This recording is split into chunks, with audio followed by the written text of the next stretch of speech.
नमस्कार, times of Swaraj में आप सबों का स्वागत है और मैं हूं संतोष सिंह। और आज हम टाइम्स ऑफ स्वराज में हम उन शिक्षक बंधुओं से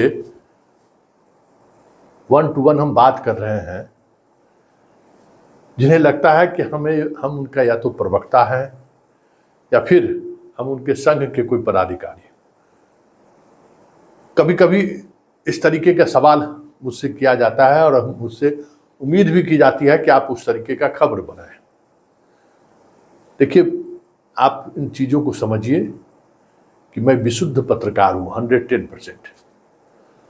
और हम खबरों के पीछे रहते हैं, खबरों के पीछे की भावनाओं, इमोशन को भी समझते हैं, खबरों के पीछे के उन पॉलिटिक्स को भी समझते हैं जिसके सहारे हर पत्रकार का इस्तेमाल किया भी जाता है और करने की कोशिश भी होती है।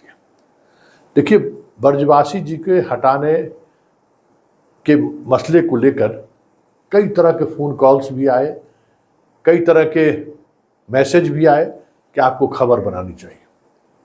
देखिए, बर्जवासी जी से हमारी भी बातचीत होती है।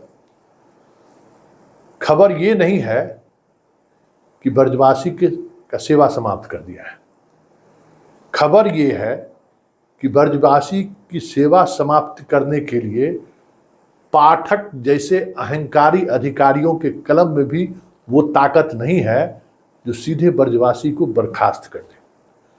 उस बर्खास्तगी के पत्र को जरा गौर से पढ़िए और इस तरह के सवालों के सहारे कई बार हमने आपको झकझोरने की कोशिश किया है, लेकिन आप अपनी लड़ाई 9 बजे से स्कूल क्यों नहीं है कर दिया, इस पर लड़े हुए हैं। गर्मी छुट्टी क्यों खत्म कर दिया, गुड फ्राइडे क्यों खत्म कर दिया।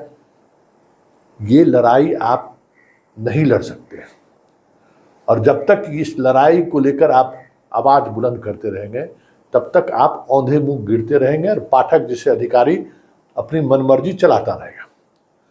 लड़ाई कहाँ लड़ना है जरा इसको समझिए, लेकिन उसके लिए तैयार होना होगा और कुछ नहीं करने की जरूरत है।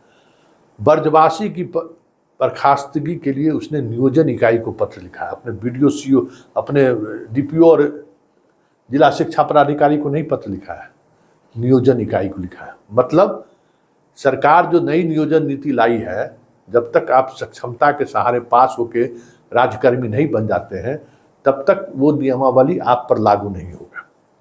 इस बात को समझिए।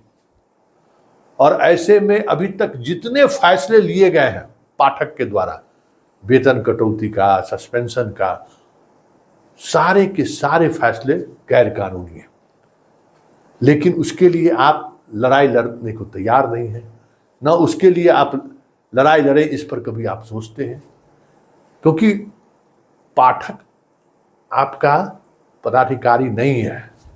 इस बात को समझिए।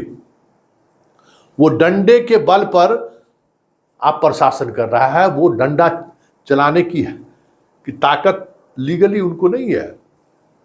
वो शिक्षा विभाग के अपर मुख्य सचिव जरूर हैं, लेकिन वो आपके अपर मुख्य सचिव नहीं है। जो जिला के जो शिक्षा के पदाधिकारी हैं उनके वो हैं। जब तक नियोजन इकाई आपका नगर निगम, नगर परिषद, नगर पंचायत और पंचायत है, तब तक के पाठक सिर्फ डंडा दिखा के ही कुछ करा सकते हैं, कानूनन कुछ नहीं करा सकते। आज से 3-4 महीना पहले भी मैंने ये इस तरीके की खबरें बनाई थी और आज हम ये खबर इसलिए आपको बता रहे हैं कि जितने लोगों के खिलाफ अनुशासनात्मक कार्रवाई की गई है, अगर आप कोर्ट पहुंचते हैं तो सारी की सारी कार्रवाई रद्द होगी। एक उदाहरण हम आपको बता देते हैं। 94 बैच के सब इंस्पेक्टर को बहुत सारे मामले में एसपी ने डिसमिस कर दिया था और डीआईजी से अप्रूवल ले लिया, जबकि उसका अपॉइंटमेंट अथॉरिटी आईजी था।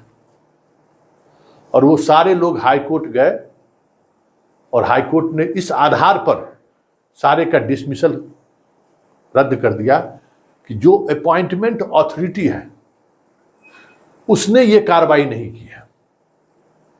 मतलब आपका अपॉइंटमेंट अथॉरिटी कौन है? पाठक नहीं है, शिक्षा विभाग नहीं है। ये इस बात को समझिए। आपका जो अपॉइंटमेंट अथॉरिटी है वो आप पर कार्रवाई कर सकता है।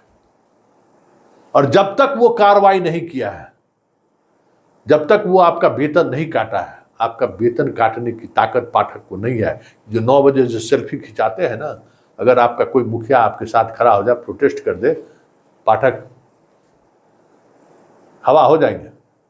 जितने शिक्षा विभाग के पदाधिकारी वेतन काटे हैं ना,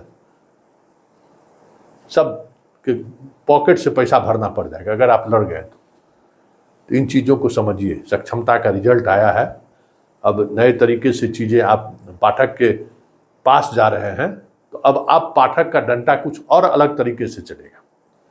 अभी तक वो इस बात को समझ सिर्फ डंडा दिखा के शासन करना चाहता था, अब वाकई में उसका अधिकार उसको मिल गया है डंडा चलाने का। अब आप नए तरीके से सोचिए कि पाठक से कैसे पार पाया जा सकता है। और इसके लिए ये जरूरी है कि जितने दिनों शिक्षक को दंडात्मक कार्रवाई की गई है, उस कार्रवाई को लेकर आप लीगली तरीके से लड़ सकते हैं। और जैसे ही आप लड़ेंगे, पाठक के लिए मुश्किल वाला दिन होगा। उस दिन उन्हें मुश्किल होगा, क्योंकि उसके पास उसका कोई जवाब नहीं।